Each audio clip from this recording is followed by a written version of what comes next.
Hello and welcome to Portfolio Matters weekly update, week 40. And it's been another dramatic week, particularly in energy markets. But before we get into it, Richard will read the disclaimer. Thank you, Keith. Everything discussed during the Portfolio Matters podcast is for informational purposes only and should not be considered as investment advice. Listeners should be aware that we will be discussing securities that we own or have a financial interest in. Please do your own research or consult a professional investment advisor before making any decisions regarding topics mentioned on the show. A full disclaimer can be found at the end. So, Keith, what's in our economic update this week? Thank you, Richard. Well, the big news is that the US has passed a resolution to raise the debt ceiling for 2 months. So essentially, we're going to have to go through this all again before the 3rd of December when this temporary debt ceiling runs out. Now, moving on to this week's economic data. So we had EU PMIs. So the September EU Manufacturing PMI came in at 58.6, which was down from August and slightly down on expectations. Remember, we were expecting all these to frankly weaken as the supply crunch continues and massive increases in electricity and gas prices sap the economics of making anything and also consumer and business confidence. So EU Services PMI was 56.4, which was down on August, although all these numbers above 50 are still positive. And the EU Composite PMI was 56.2, again, well down on August. The inflation rate continues to rise. So in September, the EU inflation was 3.4, up from 3 in August and beating expectations by a decent margin. So expectations were only for 3.1%. In the US, we had consumer credit numbers, and those remained decent. So September, we had net borrowing of 17 billion, slightly down from August and slightly down from expectations. Now, really interesting number is global vehicle sales. And we had, as you remember, lots of vehicle manufacturers are continuing to cut production capacity because of the global chip shortage. And you can see that in US car sales, which fell to 9.7 million in September, down from 16 million in August. In the US, the employment change in September was a good number. So more people are finding work. We had positive change of 586,000, well up on August and beating expectations by a decent margin. So the US economy seems to be doing all right as of September. People, as you will know from watching the previous weeklies, there are now more job openings in the US than there are unemployed people to fill them. So the US labor market is healing. In the UK, construction PMIs fell heavily in September to 52.6, well down on August, but still positive. And the UK Halifax House Price Index rose by 7.4% year on year in September. So house price growth continues. EU Manufacturing PMI, as Keith says, still significantly positive, but falling. The EU Services PMI following a similar shape. The EU inflation rate, we've been talking about inflation for a few months now, and we have had central bankers saying it's transitory. And we are now getting central bankers saying they don't understand why it appears to be not quite so transitory as they said, because they have realized that they're losing credibility by saying it's transitory. And the interesting thing about this chart is that whilst there are a couple of very small ticks down, it is moving upwards in a steep and unerringly going higher. There's no indication of also weakness in the inflation, if you like, which suggests that it's going to continue to get worse before it settles down. UK manufacturing PMI has come off a lot. I think probably car industries had some impact on that. Oh, well, I think you're absolutely right. I think supply chain problems are almost entirely, when you think about Toyota having to cut production by 40%, supply chain problems are going to account for a lot of that, and rising input prices in the form of energy as well. So this is the US Business Optimism Index, and 50 is more optimistic. And it's saying actually the US businesses have flipped from being positive about future prospects a few months ago to being actually quite negative as they face a whole load of problems: rising energy prices, supply chain shortages, and labor shortages. Yeah, not much more positive than it was at the worst of the pandemic. Yeah, I mean, that's quite something. Yeah. UK construction is falling off. It had a peak up above 60, showed its head above 60, and then it's come back down. It never really sat at a highly optimistic level. It's now just above 50. I mean, as Keith says, supply chain shortages, shortage of labour, increasing raw materials costs. And UK construction has in the past been highly dependent on office construction, commercial buildings. And I don't suppose there's much going on in the way of starting new commercial building construction, maybe finishing, but I suspect it'd be a brave developer who started it right now. So this is US employment change, and that is a good picture. So since the lows last December, you've had a steady picture of rising employment. I would just add to that, Keith, that the US employment number needs to be read in the context of the labour force participation rate, which continues to fall. But we've covered quite a lot of positive economic data on the US employment. But this is negative and slightly puzzling in that we know there are lots of job vacancies. So why are initial jobless claims rising in the US? And we've talked about this in previous weeks, but this is 3 weeks in a row now. You're seeing an increase in initial jobless claims. If anyone has an answer for why this is happening, is this people coming back into the labor force? In the US, if you have been decided not to look for a job and then you decide you want to look for a job, can you claim unemployment benefit? I don't know. This is continuing jobless claims, which seem to have stabilized, but are not falling by much, frankly. This is US consumer credit change. Numbers going back to July. And so US consumers are borrowing again, which is good news. Okay, now we have a section on the continuing energy crisis. So it was an absolutely astonishing week in the UK and European gas markets. So this is the UK gas price, Monday, Tuesday, Wednesday. And you'll see, having all last week covered how high the UK gas price was, between Monday and midday Wednesday, it rose by 70%. It has since come back down. But when you look at it on a longer term view, and this is Dutch gas futures traded in Amsterdam, then you'll see that, yes, we've come off the spike, but prices remain very elevated. And this is the UK picture. And you'll see we are from 40 pence a therm back in March. We are now at £202.45. So that's sixfold. So we're off the peak, but prices remain extraordinarily elevated. And it's not just gas. This is the coal price in Europe.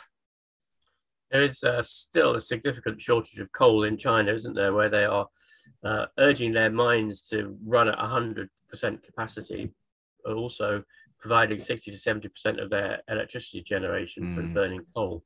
And there is a shortage of coal. And to me, it doesn't seem there's any particular reason at the moment why the coal price would fall back, because there is a genuine shortage. I think there's also a genuine shortage of gas, isn't there, Keith, because of the worldwide demand for it and worldwide demand for liquefied natural gas, especially in Asia. So the meteoric rise clearly has to stop at some point, but doesn't necessarily mean it's going to be a lumber chart and drop back down to where it started from. No, absolutely. Because the thing is, we are in the period in which energy suppliers are building stocks in anticipation of the European winter. And as we go through, you'll see that stocks are low. And so there's a structural demand for gas now, and supplies are short. So although we're off what seems to be a speculative peak, the extent to which it drifts back down to more normal levels is open to question. And frankly, I think at these levels, it's just ridiculous. I mean, businesses can't cope with a six-fold rise in the gas price. But, what price does it drift down to when, people need gas? They've got a structural... And how much demand is taken out by the high price rise? We were talking earlier how you turn your central heating down if you're a domestic customer, or you don't turn it on until later on in the year. If you're an industrial customer, you minimize your use of it. You look to make it as efficient as possible. If you go bust, if the energy input is too great and you can't increase your prices. So there will be some demand destruction to compensate for this high price.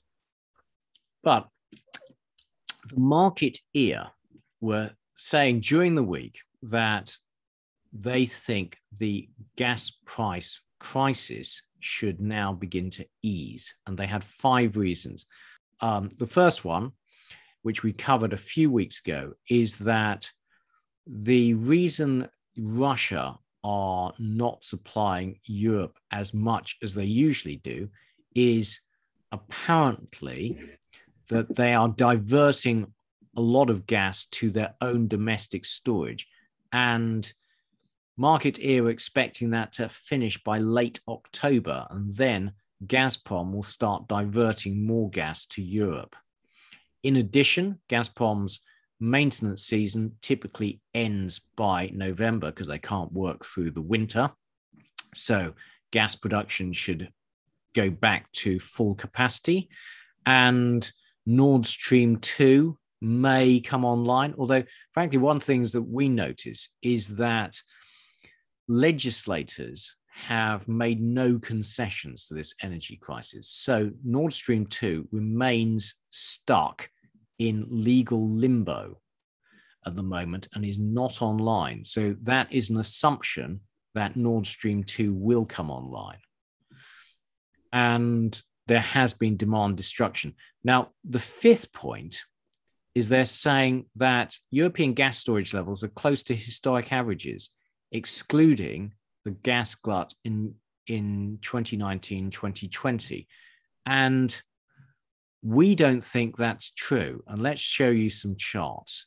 So this is from Nordea and shows Gazprom gas storage in Germany, and it is extraordinarily low. And this is gas storage compared to the 5-year average. You're looking at the red line. And you'll see last year, gas storage was towards the top, in fact, exceeded the 5-year average for much of the year. And this year, we have burnt through a lot of gas, and we're now well below average for this time of year. So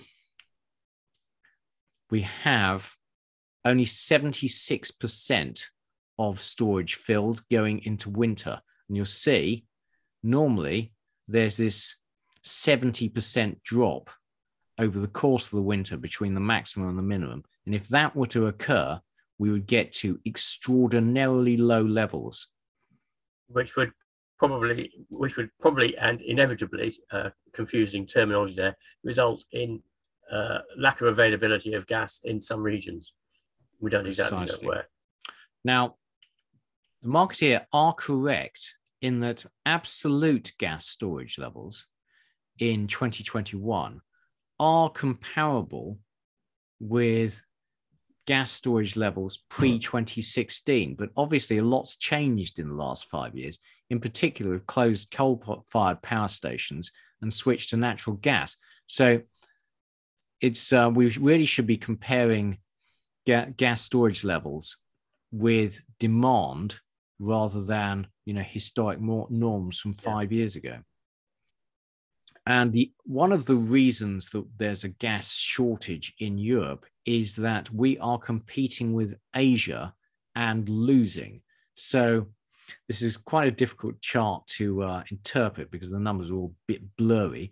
But the bar bottom left is the increase in Chinese LNG imports. And then the next one is Japan. Next one is Central and South America. And the next one is South Asia. So they have all increased their LNG imports. And somebody has had to decrease their imports to compensate for that. And far right, the biggest loser is Europe, followed by North America. So a lot of LNG exports are being diverted from Europe to Asia. Now, where is all the Russian gas going? So we have previously talked about, the fact that Russia has reduced its exports to Europe, but Platts Global are showing that actually Russian gas production has been above average this year. So where's it all going? Is this actually political? And this is data from the Gazprom website as of Wednesday.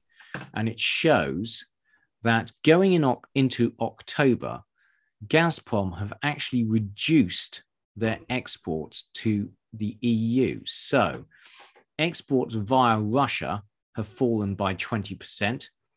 Exports from Russia to the EU have actually risen by, 5%? But then they've massively cut supplies from Belarus to the EU. Now, is that political?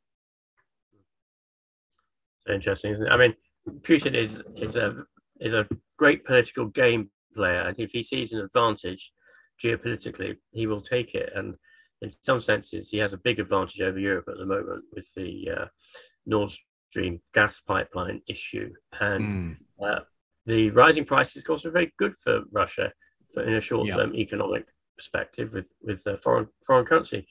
So I think it is very likely that Russia is playing games. Yeah, and I would also add, Richard, that the EU is putting sanctions on Belarus. So are they taking advantage of the situation to put a squeeze on?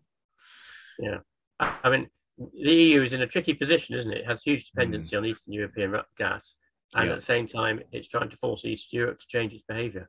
Yeah. When Richard was talking earlier about the coal price and how there's is A, it's being squeezed higher, and B, seems to be a structural shortage. Well, here you are. This is evidence of that. A German coal-fired power plant had to close down because it ran out of coal. Yeah. There's a coal shortage in India as well. Yeah, and China, as Richard stated earlier, has told its mines to go at full capacity. So it is goodbye energy transition for the short term. And this is quite interesting because, the Green Party in Germany is very strong and they're all very eco-friendly, but they have been burning a lot of coal. And we are in a perfect storm because this is Norwegian hydro, and they had a heat wave in July and August, and reservoirs are low. And so there's actually low hydro energy capacity in Norway at the moment.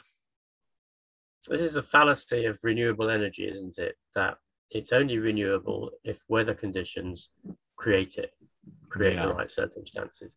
And to the assumption that it happens without any deviation, no variation, is simply flawed. And we're marching into an environment where it has to be green. The energy consumption has to be green, but everything else has to stay the same. Well, it can't. It simply can't happen that way. I have prepared a presentation, which we'll do in the week, on geothermal energy, which is renewable and is baseload power. And doesn't disappear. Exactly. Especially if you live in a Canary Islands.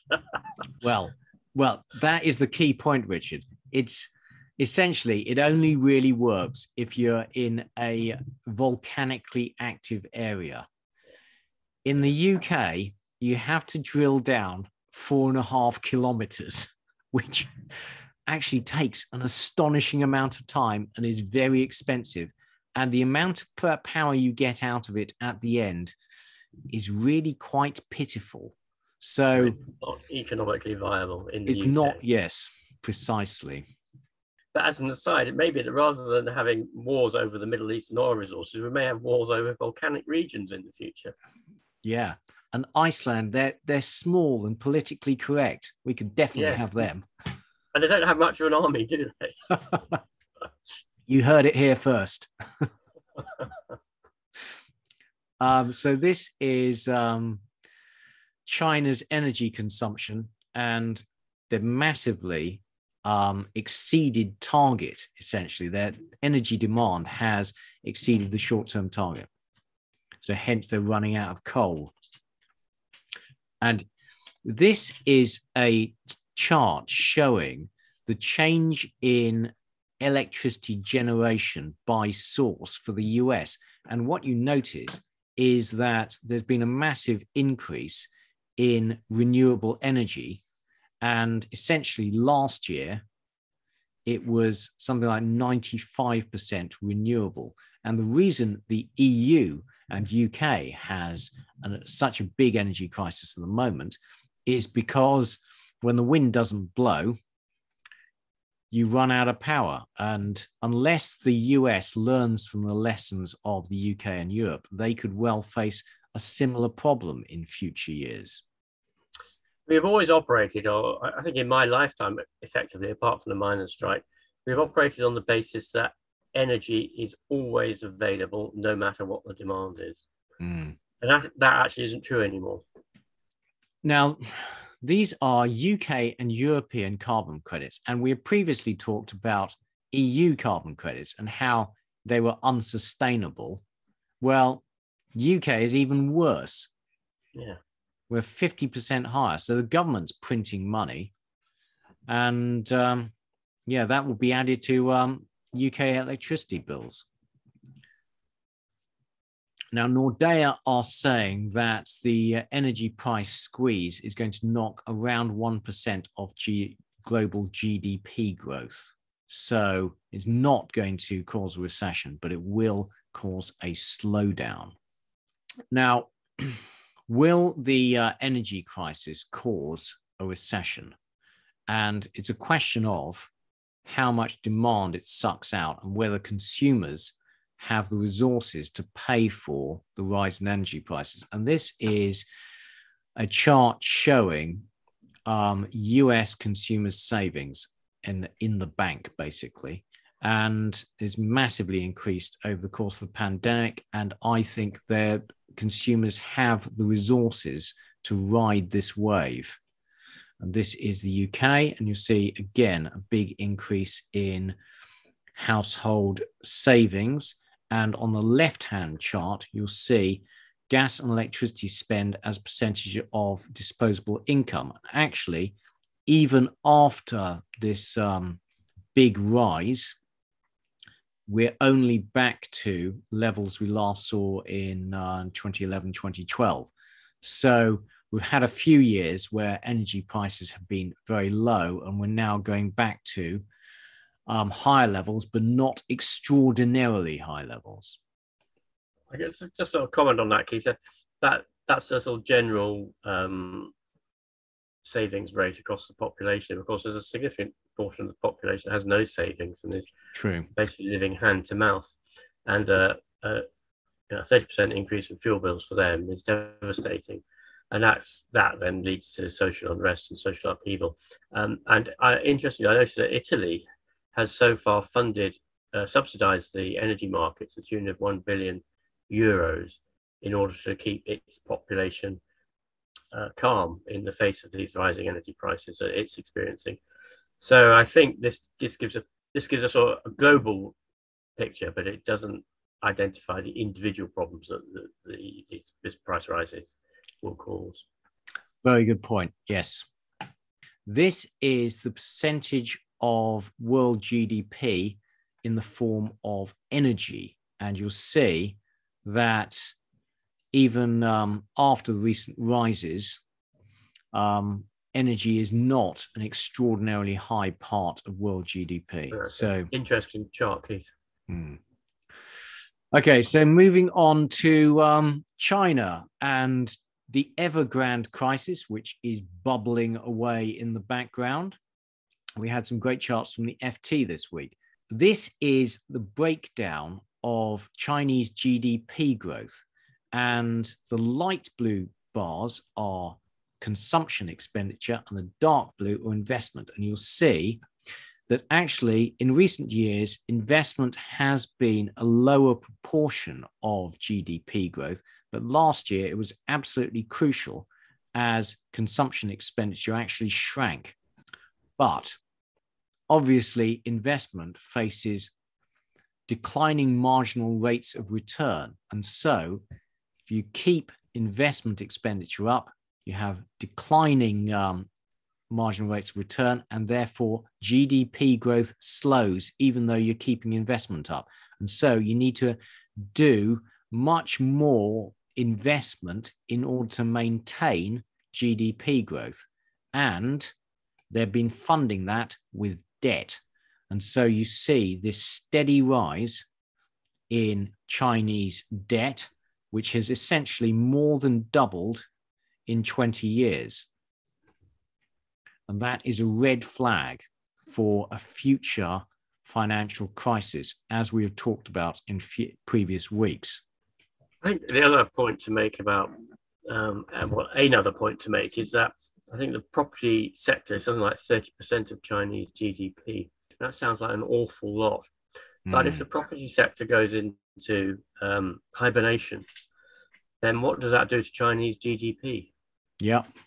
No, absolutely, Richard. That is the big concern. And the Chinese property sector obviously is a huge consumer of commodities and resources. And if it slows down, then you'd think the iron ore price is toast. Yeah. And this is, as an example, the debts of Evergrande, and an absolutely extraordinary rise in 10 years. So no wonder it's in trouble. And house prices in China seem completely disconnected from economic fundamentals. So this is property prices around the world in the form of house price to rent ratios. And you'll see that the top four are all essentially China: Shenzhen, Beijing, Hong Kong, Shanghai. And if you translate that into a percentage, into a yield, in Shenzhen, you get a yield of a gross yield on renting a property of 1.25%. Absolutely. So it's entirely dependent. Your investment return is entirely dependent on capital gain. Yeah. So in a Hyman-Minsky's framework, the only reason to buy Chinese property is because you're expecting the price to appreciate. You are not getting any yield. And okay, this I thought was an absolutely extraordinary chart from the FT, and possibly the most important chart we're going to show you this week. And so it ends in 2018, but it shows who's been buying Chinese property. And you see the dark blue bar is first-time buyers. The light blue is people who already have one house, and the mid blue is people who have one or more dwellings. And you'll see the vast majority of home purchases, and this is already 3 years old, were by people who already had other houses. So they were bought as an investment. So this backs up the charts we were showing earlier. Sorry, Keith. I was going to say, in fact, what it is, ultimately, it's an investment in Evergrande debt, but it's via a few intermediary stages. Actually, Richard, I don't think that's true, because you have a transfer of ownership. Well, but what I'm saying is that if the property market goes bust as a consequence of over leverage, then effectively you are effectively investing in Evergrande debt. I agree. It's not a precise analogy, but it's like the two are quite closely linked. I take your point. Yes, if Evergrande goes bust and, for example, fails to complete all those half-built or not built flats that it is due to build, then that would undermine confidence in the property market and kaboom. Yeah, I like that term. As a consequence of the stresses in Evergrande, junk bond yields in China are rising. So that's bad for investment. And if there is a crisis in China, it will not be confined just to China. So this is Chinese investment in London property. And essentially, there ain't none. And coincidentally or not, the prices of prime London flats have been falling for the last 6 years. Okay, moving on to other charts. Okay, so inflation, it's transitory. We're no way getting a wage price spiral, except German workers are now going on strike because they want higher wages to compensate them for rising inflation. There's a few things going around here. One is central bankers have been trying to pretend that it's not a problem because it's transitory, but they're now looking stupid because they're saying it's transitory and clearly it isn't. So they're having to say, we don't understand what's happening, but we're sure it's going to be okay. And the other, I think, is a canard is going around is that you can't have a wage price spiral because there's no unionization. But you don't need unionization for a bunch of workers to say we're going on strike because we're not being paid enough. You just need a bunch of workers to talk to each other. So I think there's a lot of wishful thinking and smoke and mirrors going on in commentary about inflation. My view is we are going to get a wage price spiral because if you're hit, and also that figure of 3.4%, well, that's pretty dodgy, isn't it? I think I think if you're experiencing 5 or 6% inflation and you see that when you go to the supermarket and you see your energy bills like that, you're going to say, I want more money, clearly. And so we will have a wage price spiral to some extent. And the way to stop it is with interest rates. So this is EU inflation, and frankly, that is on a trajectory. We don't know when that's going to peak, but it's unlikely to be now. And I like the term harmonized there, Keith. It sounds like everybody's living in peace and harmony.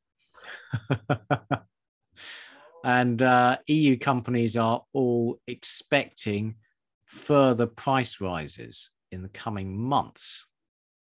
So is that percentage on the right-hand column? No, it's just numbers, the kind of balance. Wow. So companies are raising prices in the US. What's this? 50% of companies are raising prices in the US in response to input price inflation. So that's going to lead through to consumer price inflation. That's the highest in 40 years. Yes, very good point, Richard. And PCE inflation in the US is the highest since 1994. And we all know what we think about core inflation. It's it's a straight line up rather than a line with all the little ticks in it. It's just a straight line. Yeah, I think you'll find that they call that frustrating, Richard. Yes. Oh, it's frustrating that but never mind. Food is more expensive than almost any time in the last 60 years. And interestingly, there's been 20% food price inflation in the last year on that graph. Yeah. I was going to say, Keith, clearly equates to a core inflation rate of 2 to 3%. Good point. But I was going to say that global food prices are now in real terms higher than they were in 2011, when we had the Arab Spring and global unrest in poorer countries where food is a big part of the consumption basket. So, watch this space. Now, this is the GDP Now forecast from the Atlanta Fed, and it's showing a big slowdown in the US, which frankly is what you'd expect from the continued supply chain problems and staff shortages. But those are, I think, transient events. And once we get through this period of much slower growth, then I would expect the economy to start growing again strongly. In the UK, the jobs market is very tight. So you see that getting far fewer applications per job vacancy than you were in 2019 or 2020. And we know that starting pay in new jobs is rising significantly. There was an article about it in the FT this morning, actually. And we know fuel tanker drivers are getting, lorry drivers generally, their pay has gone up significantly. So we are, in the UK as well, entering some stage of a wage price spiral, I suspect.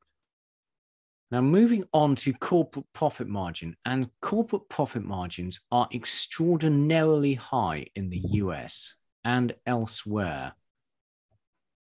So this is a global picture, and you see that this year, corporate margins have recovered very strongly, and in the US, they're pretty much at the highest they've been in 30 years. And in Europe, they're pretty much at their highs over that period. And as a result, US corporates have got a lot of cash, which they can start using to pay dividends and buybacks.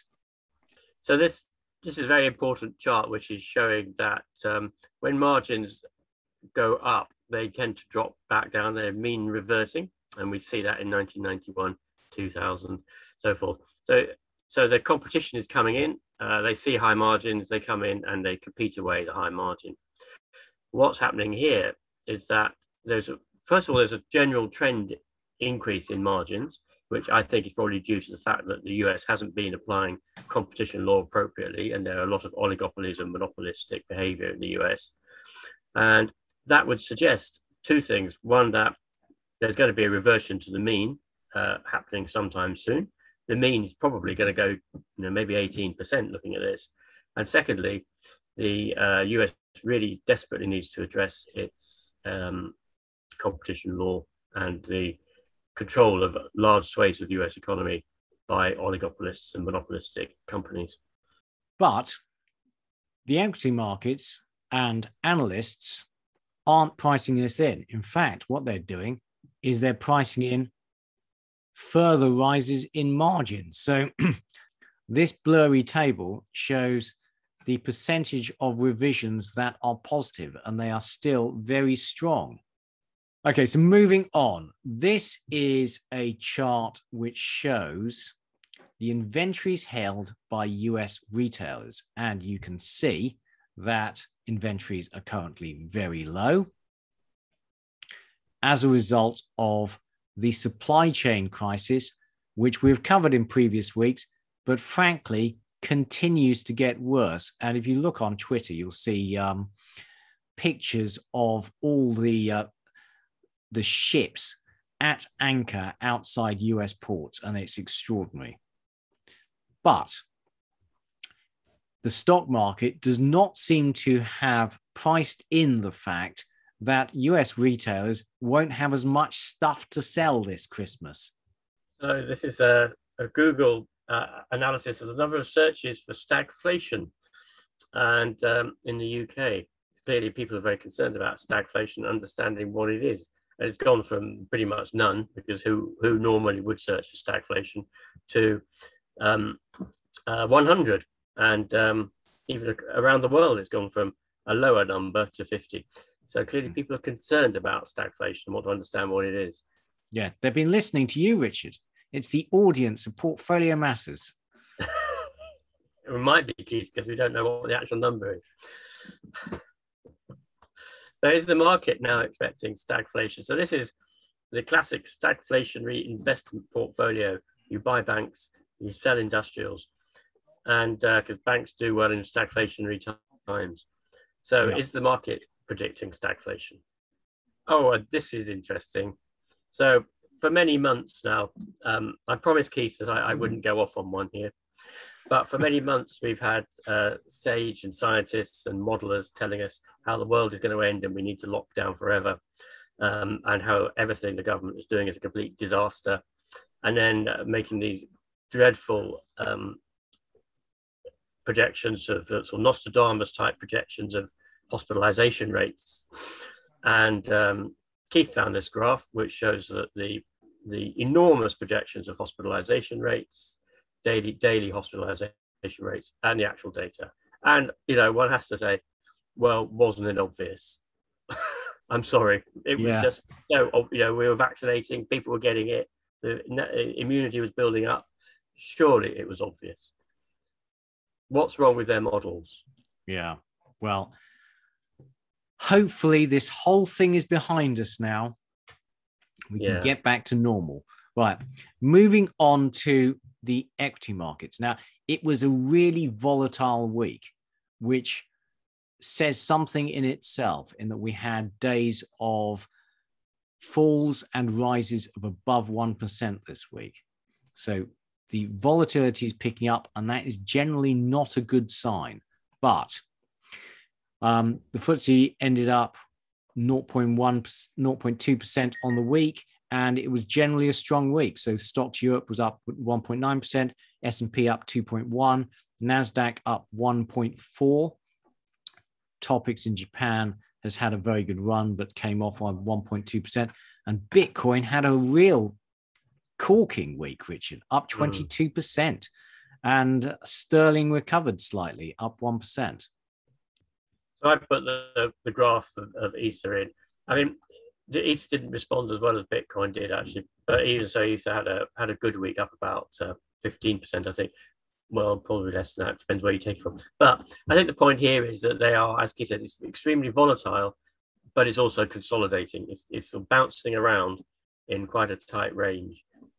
If you're levered in owning these things, it will be really uncomfortable. It's quite uncomfortable if you're not levered, but there is incredible volatility. But there's also a clear consolidation pattern over the last couple of months. So we shall see how that resolves. And this is a favorite chart, as you know, one of our favorite charts, the shit perp crypto chart. And equally volatile, equally, I hesitate to say consolidating, but it's certainly moving around. Well, I've been surprised by the resilience of crypto, Richard. Yeah. Okay, moving on to industrial commodities, and in general, another strong week. So aluminium continued strong, up 2.3%. Cobalt was flat. Copper bounced from the bottom of its trading range, up 1.5%. Chromium continues its meteoric and mystifying bull market. Yeah. Does anyone know why chromium is flying up at the rate that it is? What's causing it? Yes. If you know, please get in touch, because we are slightly mystified. Iron ore was stable, flat on the week. So lithium carbonate continued its very strong run, up further 6.7% this week.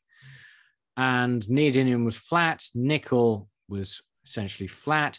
Tin, again, bounced back from its short correction and is heading back towards its highs, up 8% on the week. Ferrovanadium was flat. So is this a pause in its descent? WTI, the oil US crude future, had a very strong week, up 6.7%. On the back of OPEC Plus deciding not to increase production more than the 400,000 barrels a month that it has already agreed to. So they agreed to stick to schedule. Natural gas futures fell very slightly on the week, down 1.2%. That's the Dutch natural gas future, but these are extraordinarily elevated levels. Coal continued higher, up 6.4%, and uranium's coming off from its squeeze upwards. So if we look at commodities as a whole, we have had a strong rise in commodity inflation, but nowhere near the levels of the early 70s, although it is the highest it has been in, 40 years?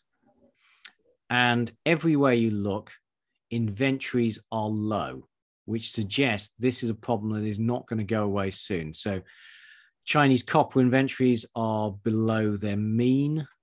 The OEC oil stocks are below their range of the last 5 years. Gas storage, as you know, is low in Europe, and Chinese coal inventories are extraordinarily low. And this is crude oil, which seems to be in a rising channel, as they would say. Yeah. And if you look at the value of commodities relative to the S&P 500, you'll see this tends to be a mean reverting chart, and we're right at the bottom here. Is it going to start heading back up?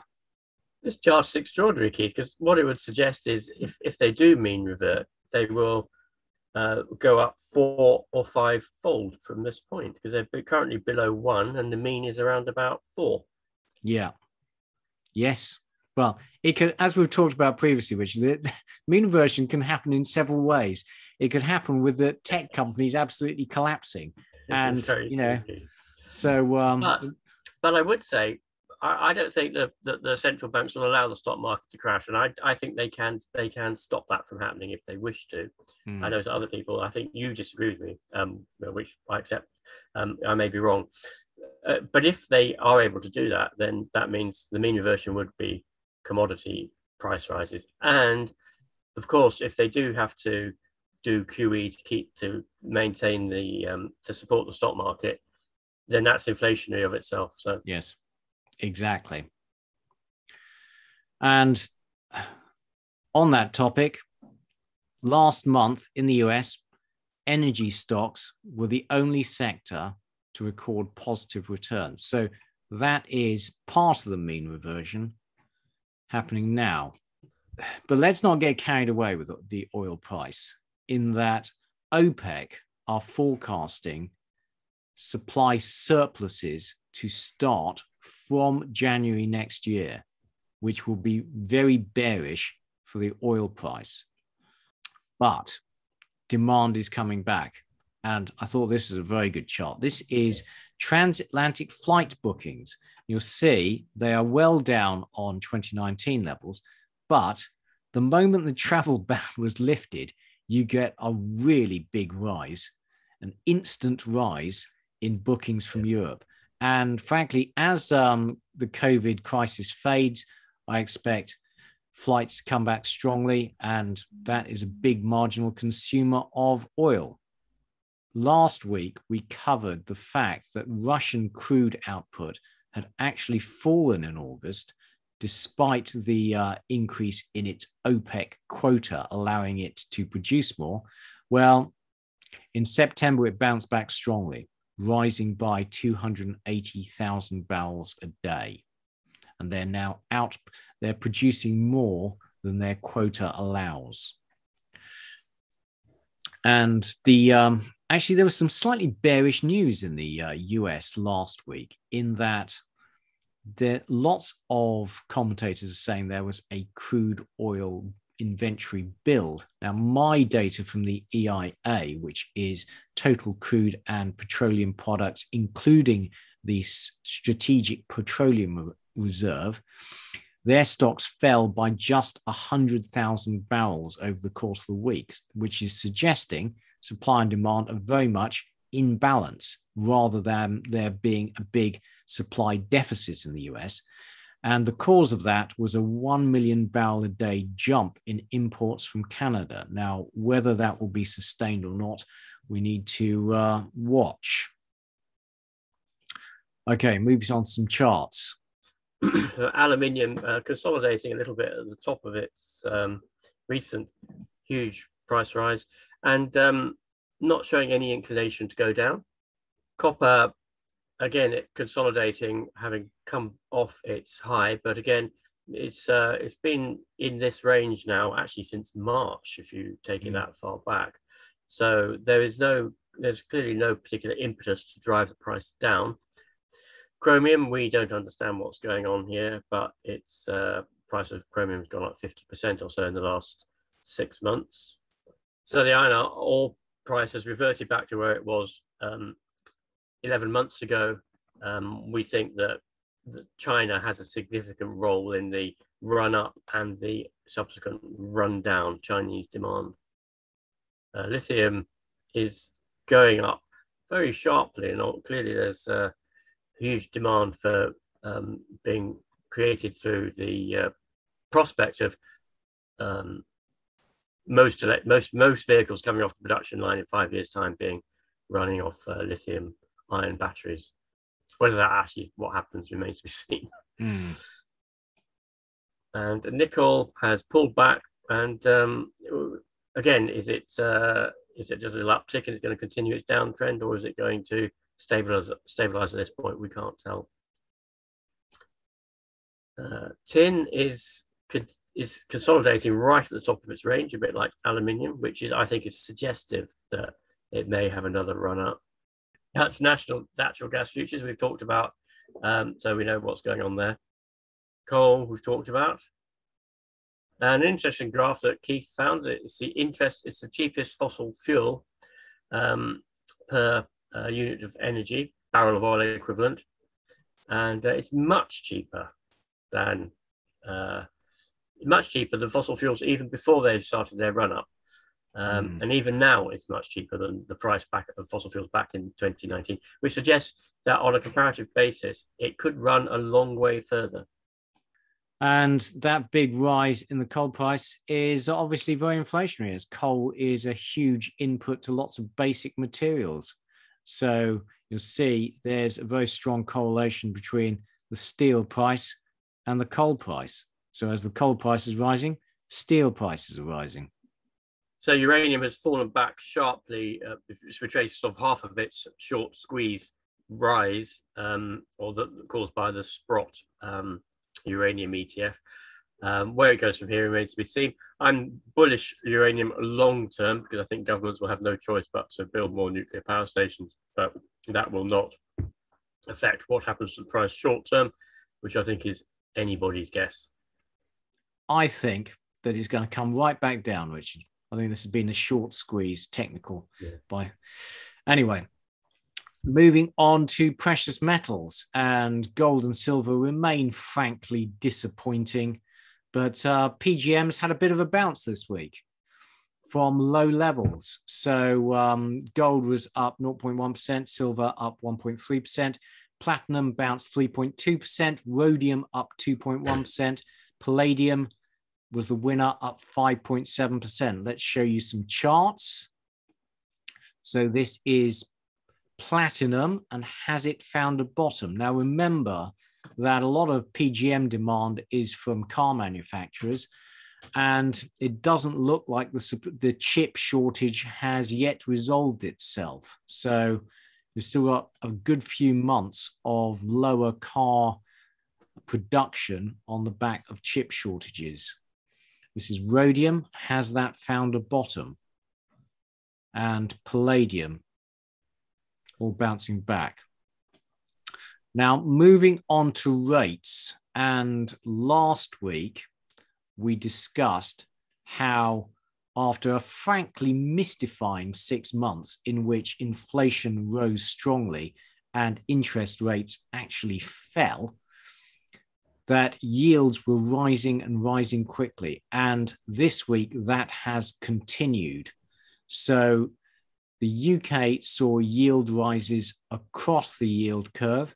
And in Europe, you also saw rises in the bonds, the periphery, but not in any concerning way.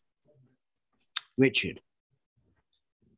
Well, this is a graph of the Treasury General account, which basically, I think we commented on the other week. So all of the excess cash that went into the US Treasury general account during the last few months of Donald Trump's presidency has been spent effectively, which means that the US Treasury is now going to have to issue Treasury bills.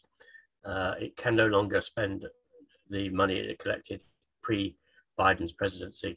And that is going to have an impact on the US Treasury market. And I think the next chart, Keith, she shows who is currently holding US Treasury debt. And the answer is private investors have a significant chunk of it. Foreign investors have a small or almost flat amount. And the US Fed has holding a fairly rapidly increasing amount of it. And how much more will the US private investor, which includes investment companies, how much more can they buy? And that's the question. And the Fed then will have to step in and fill the gap. So this is the reverse repo, which I read the other day. Someone commenting the fact what the reverse repo does is it stops US interest rates going negative overnight by maintaining a positive interest rate at the Federal Reserve, so banks can deposit their money there as opposed to and get a small positive interest rate. And I can understand that makes sense because the last thing the Federal Reserve wants is a negative overnight dollar rate. At the height of bond market stupidity, the Austrian 100-year bond, yes, they have one, had absolutely extraordinary low yields, and it's now coming off, and the yield has risen from 0.4% to 1%. And over the course of the last year and a half, if you'd invested in the Austrian 100-year bond, you would be down 35%. Keith, you're missing the point here, which is that you hold it to maturity. Somebody does. I doubt it'll be us, though, Richard. So, Keith, this is the famous Target 2 system, or the infamous, I think, one day it will be, where effectively Northern European countries, aka Germany, sells its products to Southern European countries, Spain, Italy, Portugal, Greece, and rather than being paid in euro notes, they're paid in IOUs, which sit at the ECB. And effectively, Southern Europe owes Germany however many billion this 1.1 trillion. trillion euros in commercial finance. But that's what it is. And if the euro monetary union falls apart, this 1.1 trillion and rising, it has to be said, euros will come out in the wash somehow. But if it comes out in the wash, it will bankrupt the German banking system. Exactly. Yeah. Now, this is the UK 10-year gilt, and you'll see, last week we were talking about how it was rising very quickly. Well, it's not slowing down, and that looks like, investors are becoming concerned about embedded inflation in the UK, and these are still extraordinarily low numbers in absolute terms. The 10-year yield is still 1.13% when we know CPI is at 4%. God knows what RPI is. And in the US, you're also seeing the 10-year yield rising strongly. And finally, we are in the dodgy phase of October. Volatility has picked up, just in line with the chart. Well, I think we actually did experience that spike down and back up, Keith, didn't we? Almost on the nail. Yeah, no, you're right. I have to say, the predictive powers of this chart are extraordinary. Yeah.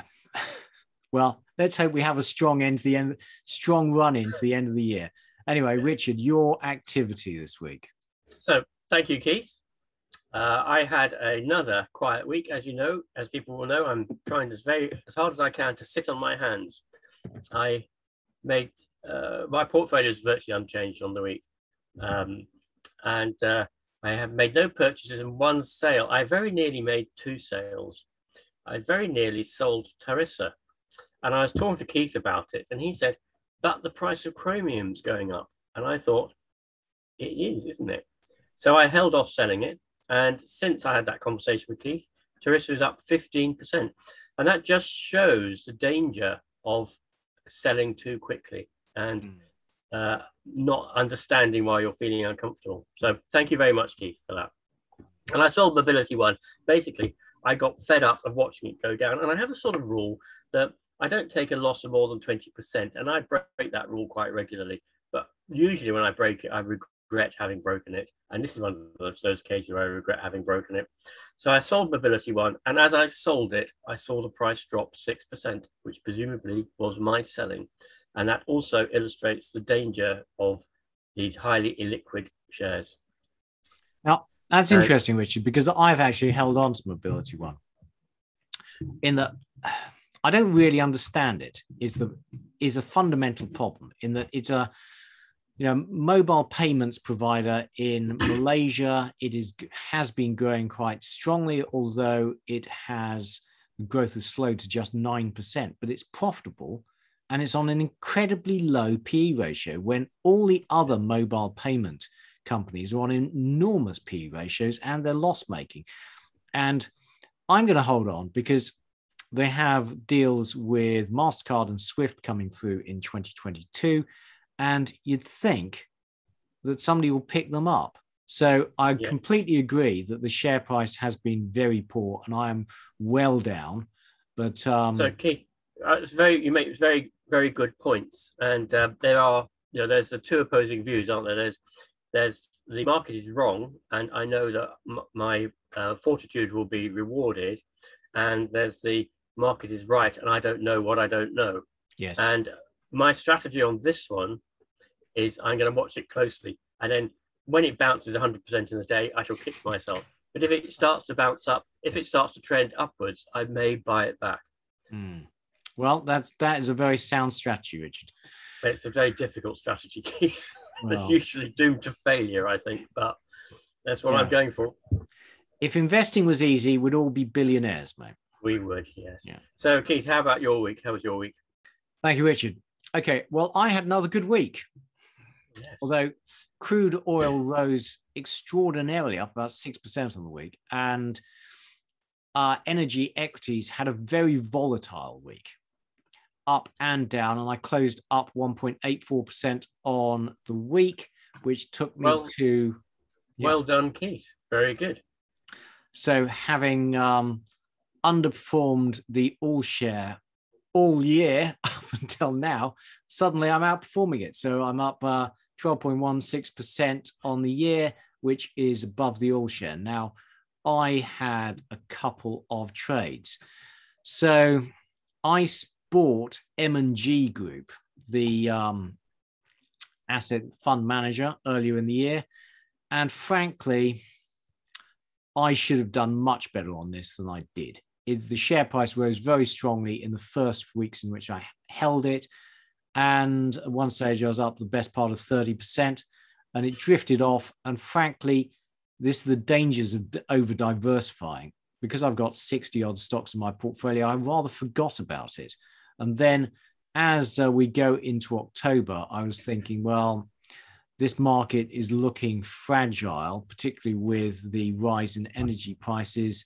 Do I think that the equity market in totem has lots of potential upside? No, I don't. So I decided to cut that position, and ultimately I've sold it for a gain of 1.5%, which is very disappointing, although I did get a dividend. So, then I have closed my entire position in Anglo-Asian. Now, I still like Anglo-Asian, but I will be watching it, and I'll be watching for signs that it does actually get the access to these contract areas that it has recovered after the end of the war between Armenia and Azerbaijan. But frankly, Ali Baroid's point about the Armenians coming back. Buying drones. Yeah, exactly. I thought, I don't want to be involved in that, actually. It's not over yet. Yeah. So, possibly. And I'm incorrigible, basically. I bought yet more energy. So interestingly, there's an article today in the FT I haven't had time to read, about hedge funds buying undervalued cheap oil stocks. Yes. Well, we did a piece on i3 Energy during the week. And, frankly, I think it looks very good value. So I have bought actually quite a lot more. I mean, if we did a calculation based just on its Canadian assets, and just on Canadian assets, which got a lot of room to grow, it looks okay value. But they've got these farm out negotiations for its assets in the North Sea. If those come off, transformational. And I continued to add little bits of Petrometad, which has been a total disaster, which we've covered on Share Talk. But we did, and it has huge reserves, doesn't it? If I remember, in Kazakhstan, is that right? No, sorry, the Petrometad is in Mongolia, Richard. Mongolia, that's yes. right. I knew it was somewhere a long way away, near Ulaanbaatar. Yes, that's right. Anyway, my favourite name ever.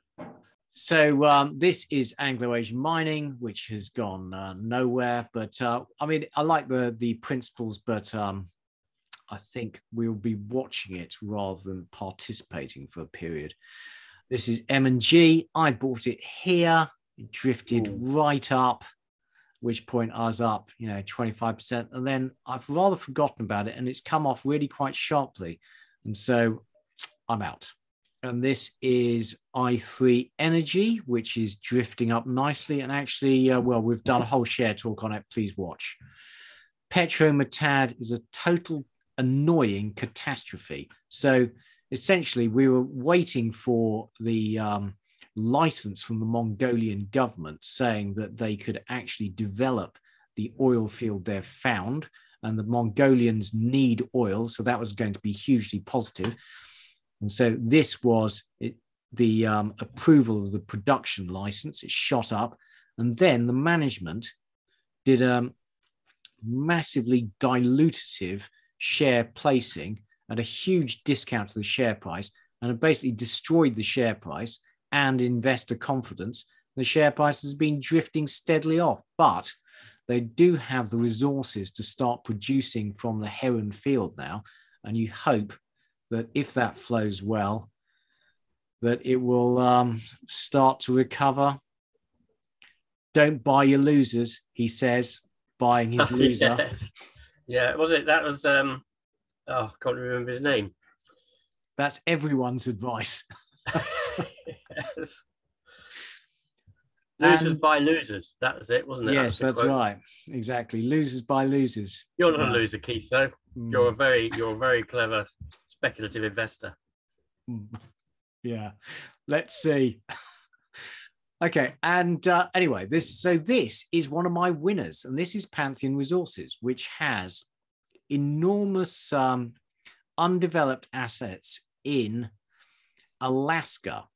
The trouble is, it doesn't have the money to develop these assets, and it's relying on essentially somebody buying the company. Now, there's not that much money floating around in the oil space for buying stuff. In fact, Shell and BP and all the majors are actually looking to divest. So it's a speculative play. So the question really is, when do you bail out?